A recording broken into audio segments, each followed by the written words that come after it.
साना खजीनिया से फ़ोन पर बात करते हुए अब रंगे हाथों फरियाद पकड़ लेती है। फरियाद चूंकि हमज़े की शादी के दिनों में बहुत ज़्यादा मसरूफ़ होती है और शॉपिंग के सिलसिले में उनका आना जाना लगा रहता है। तो ऐसे में फरियाद सोचती है कि रुखसाना को भी साथ ही ले चले हैं।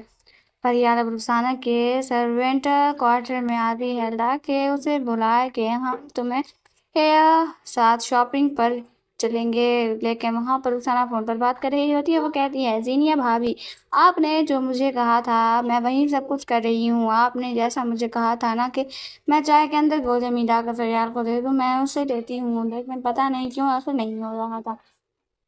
और अब आखिरी बार आपने मुझे ये भी कहा है कि सीने में तेल गिराकर उसके पाँव ताकि स्लिप हो जाएं और वो उसका बच्चा मर जाए, और अगर ये भी काम ना हुआ तो फिर वो काम मैं करके ही छोड़ूंगी जो आपने कहा, यानी शानजे की शादी वाले दिन सीढ़ियों से धक्का दे दूं। अब ये सारी बातें फरियाद अपने कानों से सुन लेती है और हैरान रह जाती है। वो अंदर आती है और उस आने के मुंह पर जोरदार थप्पड़ रसीद कर देती है और मोबाइल फोन पकड़ लेती है। फरियाद उस समय अच्छा सा खासा कहती है, अच्छा, मैंने कभी सोचा भी नहीं था कि तुम मेरी पीठ पीछे ऐसी हरकतें कर रही हो। वो फौरन फोन उठाती है और कहती है, जीनिया, तुम अपनी घटिया हरकतों से बाज नहीं आई। किस कदर तुम दो टके की मकार औरत हो। तुम्हारी औकात यही है, मुझे तुमसे यही उम्मीद थी। लेकिन मुझे लगता था कि शायद तुम थूक कर चाहती नहीं हो। लेकिन तुम तो मेरे शौहर और मेरी जान के पीछे ही पड़ गई हो। तुम्हें क्या लगता है कि मैं तुम्हें माफ कर दूंगी? कभी भी नहीं। मुझे फिर फरियाद रुसाना का हाथ पकड़ लिया और उसे घसीटते हुए शहराम और घर वालों के पास ले जा रही है और जमीन पर धक्का दे देती है। रुखसाना हाथ जोड़ कर माफी मांगती है, बीबी जी, मुझे माफ कर दे। मैंने जो कुछ सोचा किया पैसों के लिहाज में किया। जिस पर शहराम कहता है, क्या हो गया फरियाद, तुम इतने गुस्से में क्यों हो लग रही हो? फरियाद कहती है, शहराम, आपको ये पता नहीं कि जीनिया के साथ मुसलसल राब्ते में है और जीनिया ने उसे पैसे दिए हैं ताकि ये मुझे और मेरे बच्चे को जान से मार सके। फरियाद रुखसाना का मोबाइल फोन शहराम को पकड़वा देती है जिसमें सारी बातों का सबूत मौजूद होता है और ये वो बताती है कि जीनिया इस हद तक गिर सकती है। उसने कभी सोचा भी नहीं था। ये सुनकर निशात बेगम को भी गुस्सा आ जाता है। शहराम फौरन पुलिस को कॉल करता है और कहता है, इस लड़की को फौरन गिरफ्तार करें। फिर जीनिया का भी देखते ही देखते क्या करना है। इतनी देर में वहाँ दानिश भी पहुंच जाता है। दानिश कहता है, शहराम, मैं तुम्हारे ही घर आ रहा था, तुम्हें कुछ बताना था।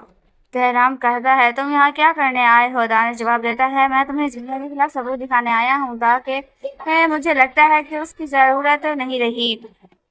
तुम्हारे घर में पुलिस वालों को देखकर और उस मुलजिम को गिरफ्तार होते देखकर मुझे तसल्ली हो गई है कि तुम सब कुछ जान चुके हो। दानिश मजीद कहता है, दर हकीकत मैं भी यही तुम्हें बताने आया था कि जीनिया सी मुलाजमा के साथ मुसलसल राब्ते में थी और उन्होंने यही प्लान बनाया था कि शानजे की शादी वाले दिन तुम्हारी बीवी को सीने से धक्का दिया जाए ताकि तुम्हारा होने वाला बच्चा मर जाए, क्योंकि जीनिया तुम्हें ये खुशखबरी दे ही नहीं सकती, इसलिए उसे ये सब हजम ही नहीं हो रहा था। फिर दानिश कहता है कि लेकिन तुम फिक्र मत करो, जीनिया जैसी औरत को मैं अपने साथ कभी भी नहीं रख सकता। शहराम पूछता है, क्या तुम क्या करोगे? दानिश जवाब देता है, सबसे पहले तो उसने कत्ल की साजिश की है और खुफिया तरीके से ये सब काम कर रही थी, लिहाजा जीनिया को भी गिरफ्तार होना पड़ेगा और मैं तुझे तलाक दे दूंगा। मैं उस जैसी घटिया लड़की के साथ कभी जिंदगी गुजार ही नहीं सकता। ये हर किसी का घर तोड़ने पर तुली हुई है, पता नहीं इसे क्या तकलीफ है।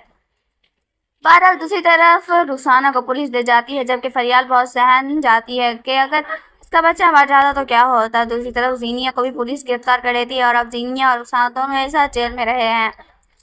अब दूसरी तरफ बात करते हैं शानजे और फराज की शादी की, तो उन दोनों की शादी भी बहुत धूमधाम से हो जाती है और उस तरह दोस्तों इस ड्रामा सीरियल की हैप्पी एंडिंग हो जाती है। अब आप बताएं कि आपको ये ड्रामा कैसा लगता है? मुझे तो ज़ाती तौर पर ये ड्रामा अच्छा लगता है, लेकिन थोड़ी सी वही टिपिकल सी कहानी है जिसे बहुत ज़्यादा लंबा खींचा जा रहा है सिर्फ हैप्पी एपिसोड्स बढ़ाने की खातिर, वरना तो ये ड्रामा उसी दिन खत्म हो जाना चाहिए था जिस दिन शहराम को ये पता चल गया था कि जिनिया ने उसके होने वाले बच्चे को मार दिया था और यही वो लड़की थी जिसने उसकी बहन शानजे पर झूठा बदकिरदार होने का इल्जाम लगाया था। लेकिन बहरहाल पता नहीं ड्रामा राइटर ने इसके मजीद एपिसोड लिखे दिए हैं।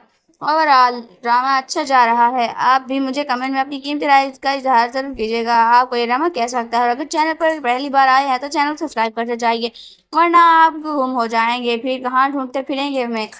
शुक्रिया।